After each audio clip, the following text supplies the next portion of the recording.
Hello everybody and welcome to Bite Size. This video series will cover different tools in Maya, and I'll go into how they work and keep it as simple as possible so those of you who are starting out will find it nice and easy way to understand a little more intricacies in Maya's tools. For those of you who are long-time users and just can't remember how to use a tool, this might be helpful to you. So with that being said, cue the intro and we'll get right into it.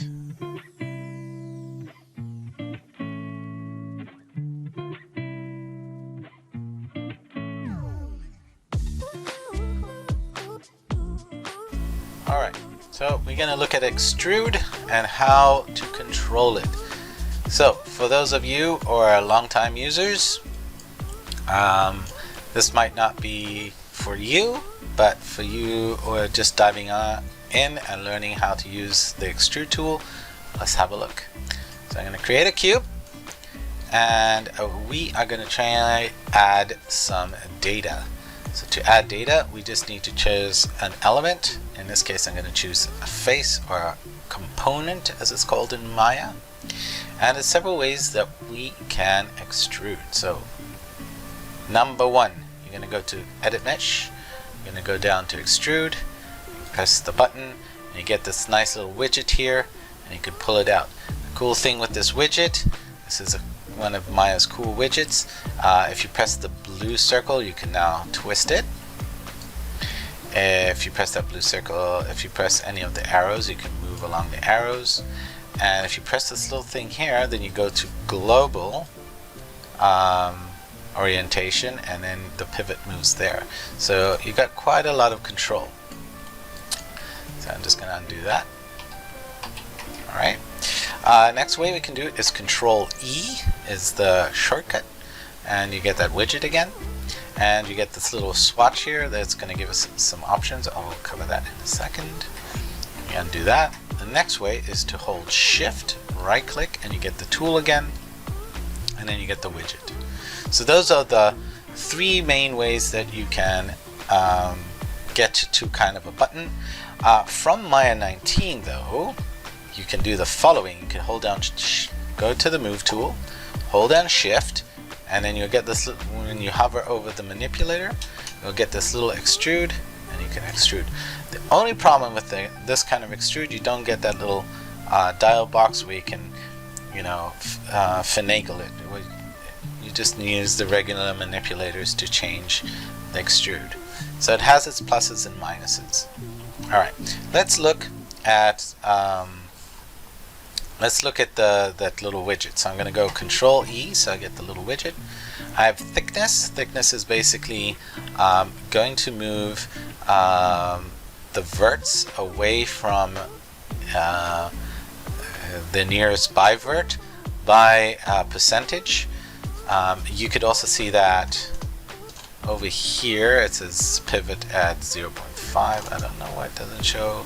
There we go, thickness over here, which is different because it's using a percentage away, unlike if I would have moved it with the manipulator, and then it's actually going to give me a number that's a distance away. It's a bit different. Offset is going to taper, so I can use to taper in. Divisions, I can actually add some divisions.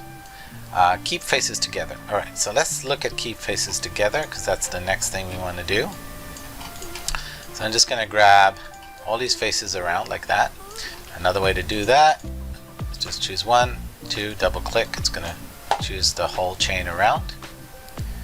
Alright, Control E.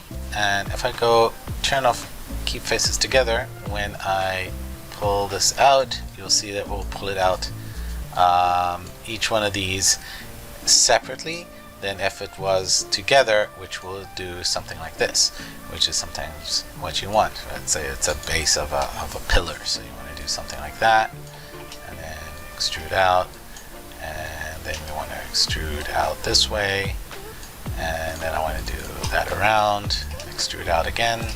But this one I don't want to keep the faces together, so I'm going to do that, and maybe we're going to scale it down this way and lift it up. So in this case, you see I'm lifting it up because it's a minus and plus. These two these two are going down, these two are going up. So I can do it two ways. Press that, pull that up like that, or we can just go into the regular manipulators, but that's what we're kind of looking for. So that's how you would use the tools in an overall sense. Sometimes you want to do something a little more intuitive.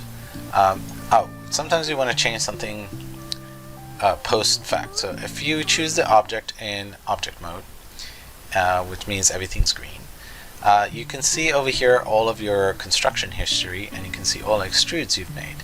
If I go over here, I can actually see that I translated into Y at 0.3, so now I can make this 0.4 instead. And then this one is also can round it up to a number at the pivot, and let's say round this up to 0.8, and I could just do all kind of things with this, which is fairly cool. Let's make that 0.3, and then that's it. That's basically what I wanted to do there. And again, I can go and say, oh, you know what, I need some more divisions here, and just add a division. I could also go to the previous extrude and do the same thing, say, oh, I'm probably need more divisions, but then things start to go a little awry. Maya's not very good at that. So some things you can change, some things you cannot. Let's see, 2, and then change it, or 1.1. That could be 2, stuff like that. Alright, so you could change things post fact. Alright, last thing that I want to show you with extrude is that we can actually extrude with a curve. I will show you, I'll make a quick video about how to work with curves and understand curves right after this one. So after this video. So here we go. If you go to your properties for this extrude tool, every time you see a little box like that, you have these properties. You'll see that you have this category called curve settings, and you can actually have non-curve selected curve. That means if I create a curve and I select it, or generate a curve. So I wanted actually to create a curve. I also want to have, let's say, at least 10 divisions in this case. So I'm just going to go apply, and you can see it's popped up a certain distance, and it's made 10 divisions. Now you say, oh, where's this curve you're talking about? Well, I'm going to go back into object mode, and again, to do that, you right click and you can have face, vertices, and in object mode, when your mouse is hovering over an object, I'm going to press forward to go into my X-ray mode or wireframe, and then I could choose the curve, right click, and go into control verts, and now I can actually control the direction of certain objects, certain verts here, and create kind of shapes that otherwise would be a little more complex to do, stuff like this. So now I have this interesting thing. Of course, you can add data to these curves and make it more complex and have this go around.